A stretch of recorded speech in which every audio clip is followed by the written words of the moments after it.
Another kabagnutan. Pero sa gilid ani na to is pangpang. So pangpang na ni siya dari mga preng. Pero di ba? How would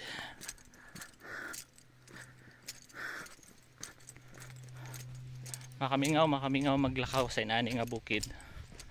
Kamingaw siya, tapos syempre tagas jud ang singot, and okay po na siya. Syempre maggawas tag toxin sa atong ang lawas, tapos pag uli og balay kaon din ubi sa gunsa.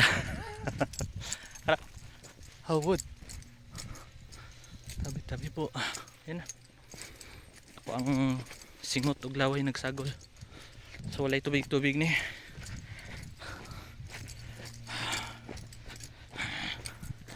Alright, padulhog na pod mga preng.